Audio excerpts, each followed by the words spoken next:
Good morning, students. Today we will do very interesting chapter number 8 of your science book, how do organism reproduce. तो इस chapter के अंदर हम ये पढ़ेंगे बेटा कि जो ऑर्गेनिज़म है वो रिप्रोड्यूस क्यों करते हैं, कैसे करते हैं और क्या प्रोसीजर है, कौन कौन सी चीज़ें हैं जिसकी वजह से ये रिप्रोडक्शन जो है वो पॉसिबल होती है और रिप्रोडक्शन के टाइम बॉडी में क्या क्या चेंजेस आती हैं। तो इन सारी चीज़ों के बारे में we will discuss in this chapter. तो हाउ डू ऑर्गेनिज़म रिप्रोड्यूस, तो इन दिस चैप्टर में जैसे चैप्टर का नेम है तो इस चैप्टर के नेम के अकॉर्डिंग ये है कि ऑर्गेनिज़म जो हैं वो रिप्रोड्यूस क्यों करते हैं। लेकिन इससे पहले ये है कि वाई डू ऑर्गेनिज़म रिप्रोड्यूस, कि जो ऑर्गेनिज़म है, एक ऑर्गेनिज़म है वो रिप्रोड्यूस क्यों करता है। रिप्रोड्यूस क्यों करता है बेटा, अगर रिप्रोडक्शन नहीं होगी है ना तो यंग वंस नहीं बनेंगे, बच्चे नहीं बनेंगे। अगर यंग वंस नहीं होगा तो ये पूरी की पूरी ये जो पॉपुलेशन है ये इंक्रीज़ नहीं होगी। ओके मतलब हर एक फैमिली में होता है ना कि हमारे घर में भी जो जनरेशन है वो क्या हो आगे आगे बढ़ती जाए। तो अगर ये रिप्रोडक्शन नहीं होती तो इतनी सारी स्पीशीज़ जो हैं, इतने सारे ह्यूमन बीइंग्स जो हैं वो इस धरती पे सर्वाइव नहीं कर पाते, इतने सारे प्लांट्स जो हैं वो सर्वाइव नहीं कर पाते, इतने सारे क्रिएचर जो हैं, इतनी सारी स्पीशीज़ जो हैं, चाहे वो एनिमल्स की है, चाहे वो एक्वेटिक एनिमल्स हैं आपके पास, चाहे लैंड एनिमल्स हैं, तो इन सब की जो क्वांटिटी है वो इंक्रीज़ नहीं हो पाती। तो पॉपुलेशन को इंक्रीज़ या अपने वंश को आगे बढ़ाने के लिए ये रिप्रोडक्शन जो है वो होती है। तो बेटा इन दोनों पैराग्राफ में एज सच कुछ इतनी ख़ास इन्फॉर्मेशन नहीं है, तो जितनी भी इंफॉर्मेशन है जो इम्पॉर्टेंट है वो हम आगे नेक्स्ट पैराग्राफ में पढ़ेंगे। Do organism create exact copy of themselves, अगर ये रिप्रोड्यूस करते हैं तो क्या ये अपने जैसी कॉपीज़ बनाते हैं same. Organism look similar because their body designs are similar. If body design are to be similar, the blueprint for these designs should be similar. Thus, reproduction and its most basic level will involve making copies of the blueprint of the body design.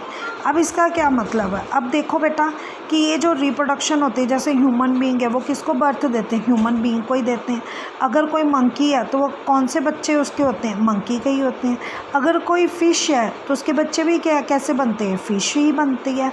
तो ये एक जैसे मतलब जब reproduction होती है तो बिल्कुल एग्जैक्ट सिमिलर कॉपीज़ बनती है which is called as a blueprint.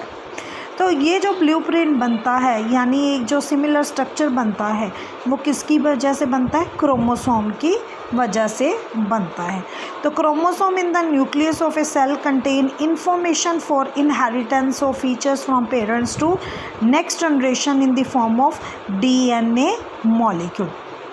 तो ये सारी की सारी इन्फॉर्मेशन कहाँ प्रेजेंट होती है बेटा, ये सारी न्यूक्लियस के अंदर प्रेजेंट होती है। देखो जब हम when we draw a structure of a cell, तो सेल के अंदर तो एक सेल है बेटा, इस सेल के अंदर ये क्या है, न्यूक्लियस है। अगर आपके पास यूकैरियोट सेल्स है तो न्यूक्लियस प्रेजेंट है, अगर आपके पास प्रोकैरियोट है तो ये न्यूक्लियस जो होगा वो एब्सेंट होगा। तो न्यूक्लियस के अंदर क्या होते हैं, क्रोमोसोम होते हैं, जिसमें क्रोमोसोम में क्या होती है, सारी की सारी इन्फॉर्मेशन जो है वो प्रेजेंट होती है। ठीक है, क्रोमोसोम में डीएनए होते हैं और जो डीएनए जो होते हैं वो प्रोटीन बनाने में या इंफॉर्मेशन कैरी आउट करने में हेल्प करते हैं। हर एक जो स्पीशीज़ है बेटा, हर एक स्पीशीज़ में जो क्रोमोसोम का नंबर है वो डिफरेंट होता है। जैसे हम लोग ह्यूमन बीइंग्स हैं, हमारी बॉडी में कितने क्रोमोसोम है, 46 क्रोमोसोम है। In the same way monkey की अगर हम बात करते तो इसमें कितने क्रोमोसोम है, 48 क्रोमोसोम है। रैबिट में कितने होते हैं क्रोमोसोम, 44 होते हैं। फ्रॉग में 24 है। ठीक है, इसी तरह प्लांट्स की अगर हम ले लें तो प्लांट्स के अंदर भी क्या होते हैं बेटा, क्रोमोसोम होते हैं। अगर हम पी प्लांट के बारे में बात करें तो उसके अंदर क्रोमोसोम का नंबर 14 है। कॉटन के बारे में अगर हम बात करते हैं तो इसमें क्रोमोसोम का नंबर क्या है, 52 है। अगर हम पोटैटो के बारे में बात करते हैं तो इसमें क्रोमोसोम का नंबर क्या है, 48 है। तो हर एक ऑर्गेनिज़म में, हर एक स्पीशीज़ में क्रोमोसोम का नंबर क्या होता है, अलग अलग होता है, जो कि उसको दूसरी स्पीशीज़ से डिफरेंट बनाता है, जो उसको अलग करता है।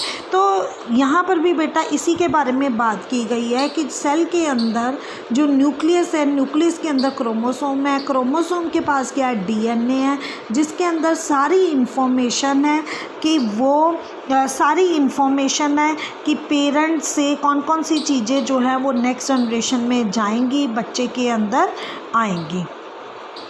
तो डीएनए की फुल फॉर्म क्या है बेटा, this is very very important 1 marks question है। Full form of DNA deoxyribose nucleic acid है, ठीक है। The DNA in the cell nucleus is the information source for making protein.